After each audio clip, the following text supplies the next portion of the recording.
ലോക്സഭാ തെരഞ്ഞെടുപ്പിന് ഇനി അധിക നാളുകൾ അവശേഷിക്കുന്നില്ല. അതിനു മുൻപ് തന്നെ പല മാധ്യമങ്ങളും പല ഏജൻസികളും അവരുടെ സർവേകൾ തുടങ്ങിക്കഴിഞ്ഞിരിക്കുന്നു. ഇപ്പോൾ പ്രധാനപ്പെട്ട 5 സംസ്ഥാനങ്ങൾ, പഞ്ചാബും യുപിയും ബീഹാറും മഹാരാഷ്ട്രയും പശ്ചിമ ബംഗാളും അടങ്ങുന്ന 5 സംസ്ഥാനത്ത് ഇപ്പോൾ തെരഞ്ഞെടുപ്പ് നടന്നു കഴിഞ്ഞാൽ NDA സഖ്യത്തിന് എത്ര സീറ്റ് ലഭിക്കും, INDA അതായത് കോൺഗ്രസ് നേതൃത്വം നൽകുന്ന മുന്നണിക്ക് എത്ര സീറ്റ് ലഭിക്കുമെന്നുള്ള പുതിയ survey ABP news C voter നടത്തിയ സർവേ ഫലം ഇങ്ങനെയാണ്. പഞ്ചാബിൽ ആകെയുള്ളത് 13 സീറ്റ്.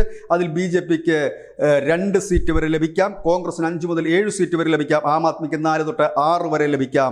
ശിരോമണി അകാലിദൾ BJPയുടെ സഖ്യകക്ഷിയെ ആണ് ശിരോമണി അകാലിദൾ, അവർക്കും 2 സീറ്റ് ലഭിച്ചേക്കാം. ഏതായാലും പഞ്ചാബിൻ്റെ സ്ഥിതിയിലേക്ക് വരുമ്പോൾ കോൺഗ്രസ് നില മെച്ചപ്പെടുത്തി എന്ന് തന്നെ പറയാം. ആം ആദ്മി ഭരിക്കുന്ന പഞ്ചാബിൽ കോൺഗ്രസ് നില മെച്ചപ്പെടുത്തിയിരിക്കുന്നു. 5 തൊട്ട് 7 സീറ്റ് വരെ അവർക്ക് ലഭിക്കുമെന്ന് പറയുന്നു. BJP 2 സീറ്റ്, അതായത് അവർക്ക് നേരത്തെ തന്നെ ഉണ്ടായിരുന്ന ആ 2 സീറ്റ് തന്നെ ഒതുങ്ങുമെന്ന് തന്നെയാണ് പുറത്തു വരുന്നത് വരും. ഏതായാലും മഹാരാഷ്ട്രയിലേക്ക് എത്തുമ്പോൾ വീണ്ടും രാഷ്ട്രീയ സ്ഥിതിഗതികൾ മാറുന്നു. മഹാരാഷ്ട്രയിലെ 48 സീറ്റുകൾ BJP 19 തൊട്ട് 21 സീറ്റുകൾ വരെ നേടുമ്പോൾ കോൺഗ്രസ് 26 തൊട്ട് 28 സീറ്റ്. കോൺഗ്രസ് എന്ന് പറയുമ്പോൾ അവരുടെ മുന്നണിയാണ്. BJP എന്ന് പറയുമ്പോൾ ഈ ഷിൻഡെ വിഭാഗത്തിൻ്റെ മുന്നണിയാണ്. ഇത് നേരത്തെ തന്നെ പറഞ്ഞിരുന്നതാണ്. കാരണം ഷിൻഡെ വിഭാഗത്തിന് താഴെത്തട്ടിൽ പ്രവർത്തകരോ അണികളോ യൂണിറ്റുകളോ ഒന്നും തന്നെയില്ല. BJP തന്നെ ആയിരിക്കും അവിടുത്തെ ഒരു മേജർ ഈ NDA മുന്നണിയിലെ പ്രധാന കക്ഷി. അവർക്ക് ഏതായാലും 19 തൊട്ട് 21 സീറ്റുകൾ വരെ ലഭിക്കുമെന്ന് പറയുന്നു. മഹാരാഷ്ട്രയിൽ വളരെ നിർണായകമായ ഒരു പോരാട്ടമാണ്. ഏതായാലും ഇപ്പോൾ തെരഞ്ഞെടുപ്പ് നടന്ന മഹാരാഷ്ട്രയിലെ സീറ്റിൻ്റെ സ്ഥിതി ഇതാണ്. പശ്ചിമ ബംഗാളിലേക്ക് വരുമ്പോൾ അവിടെ 42 സീറ്റാണ് ടോട്ടൽ ഉള്ളത്. BJP 16 to 18 സീറ്റുകളിൽ വരെ നേടാം.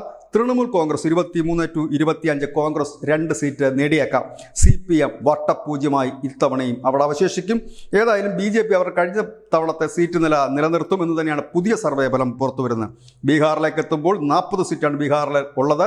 BJP സംബന്ധിച്ച് അവരുടെ എക്കാലത്തെയും സഖ്യകക്ഷിയായ JDU, അതായത് നിതീഷ് കുമാർ JDU ഇല്ലാതെ ഒറ്റയ്ക്ക് പോരാടുന്ന ഒരു സാഹചര്യമാണ്. BJP ഒറ്റയ്ക്ക് പോരാടുമ്പോൾ BJPക്ക് ലഭിക്കുന്ന 16 to 18 സീറ്റുള്ളവരാണ്. കോൺഗ്രസിന് 21 to 23. കോൺഗ്രസ് എന്ന് പറയുമ്പോൾ അത് മുന്നണിയാണ്, അവരുടെ INDA മുന്നണി. മറ്റുള്ളവർക്ക് 2 സീറ്റ് വരെ ലഭിക്കാമെന്നും പുതിയ സർവേ ഫലം പറയുന്നു. UPയിലേക്ക് എത്തുമ്പോൾ BJPക്ക് ആഹ്ലാദത്തിന് വകുപ്പുണ്ട്. UPയിൽ ആകെയുള്ളത് 80 സീറ്റാണ്. BJPക്ക് 73 തൊട്ട് 75 സീറ്റുകൾ വരെ ലഭിക്കും. കഴിഞ്ഞ തവണത്തേക്കാൾ വളരെ കൂടുതലാണത്. സമാജ്വാദി പാർട്ടി കോൺഗ്രസ് സഖ്യത്തിന് 4 to 6 സീറ്റ് വരെ ലഭിക്കും. BSP ഒരുപക്ഷെ തകർന്നടിഞ്ഞു പോയേക്കാം, ഇല്ലെങ്കിൽ 2 സീറ്റ് നേടിയേക്കാം. ഇതാണ് പുതിയ സർവേ ഫലം. News desk.